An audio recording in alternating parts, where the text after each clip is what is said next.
Town life. They went into camp again, and this time they sat for 3 months. They were there so long they thought of the camp as a town and gave the paths between the tents street names based on Minnesota towns. Soon signs were stuck on poles: Winona Avenue, Taylor Falls Street. It went from summer into fall, and they cut trees and made log shanties and drilled in the rain and then snow, but spent most of their time in the log huts, plugging leaks, keeping out cold wind, and trying to get their clothes dry. They were rarely successful. Disease spread through the camp like fire as the weather worsened, and with the disease came the rumors. It was said that McClellan was afraid to fight. Almost all the men, including Charlie, loved the new commander and felt that he was only trying to be easy on the men, but avoiding a winter campaign. But the rumors said that Lincoln, most of the men also loved the president and called him "Ol' Rail Splitter," was very dissatisfied with McClellan's lack of bite and wanted some attack made on the rebels somewhere at some time soon. This did not translate into action, and the men sat another month, getting sicker and sicker, both physically and in their spirits. Rumor said that a whole regiment from New York had deserted and gone home. It turned out not to be true. 4 men had deserted from a New York regiment and had been caught and tried and shot by firing squads, but it showed the lack of morale. Another rumor said that a young general named Grant out west in Tennessee had fetched the rebels such a hit that he'd whipped their western army, and that Grant was a drunk, and that Lincoln had said, "Find out what kind of whiskey he's drinking and send a case to all the generals." This proved to be the truth, but none of it really mattered to Charlie. Like most of the men, he worked at taking care of himself. It kept him busy. The camp was worse than a pigsty. Men from the country, most of the Minnesota volunteers, knew of country living. They dug holes for latrines, kept their areas cleaner than others, and worked at getting good shelter. Men from cities, New Yorkers, were the worst, had little concept of living with the land and no idea how to take care of themselves. They left sewage in the open, didn't drain the slops from their shelters, and consequently were virtually destroyed by disease.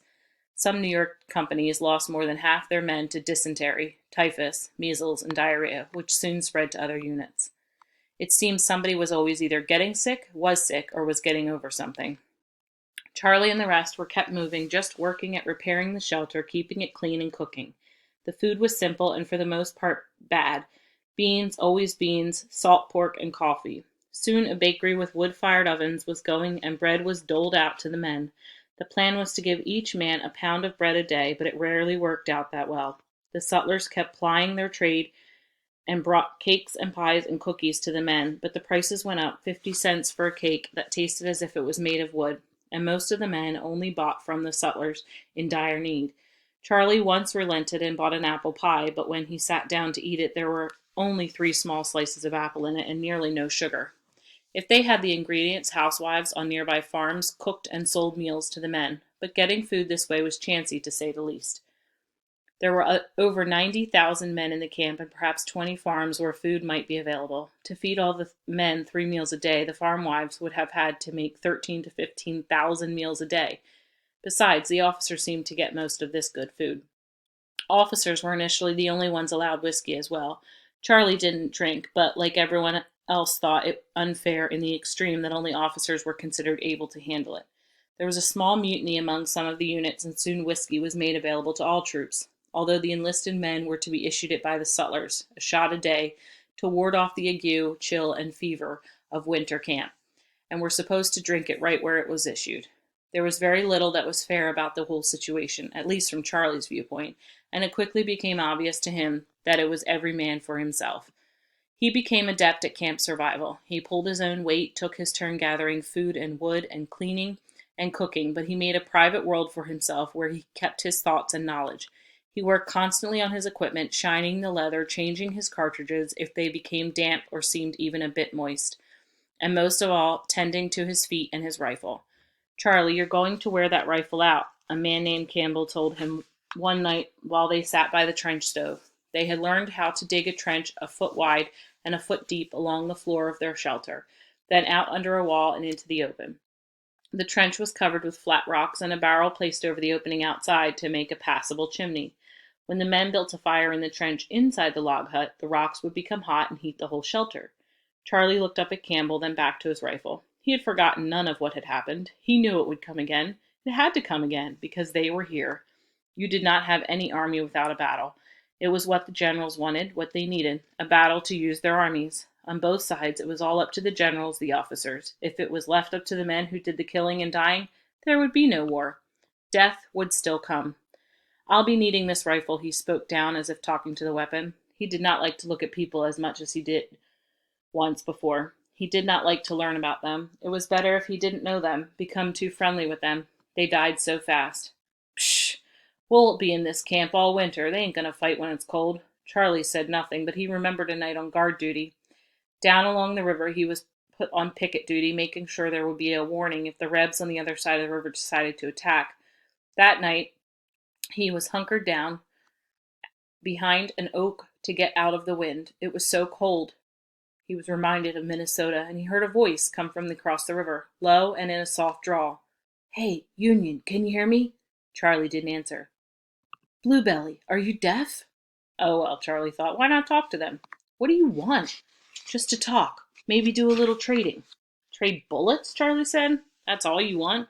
Nah, it's too cold to fight. I've got me some good cut tobacco over here. You got any coffee? We're down to burned oats for coffee of a morning. As it happened, Charlie had an extra half a pound of coffee beans he'd been issued that afternoon. For months they hadn't had coffee at all and had not been using burned oats themselves for a hot morning drink. But when ration came, as usual, the Army would get it wrong and issue triple rations. Now there was a glut of coffee. Charlie didn't use tobacco, but he knew men who did, and Southern tobacco was much better than the foreign tobacco available to the Union Army now that the South had seceded. He could trade the tobacco for bread, pies, and leather to fix his shoes. "How are we going to trade?" Charlie called back. "I got me a plank. I'll throw a line over to your side on a rock, and you pull the plank across with the tobacco, and I'll pull it back with the coffee. Don't you shoot me when I stand up." "I won't."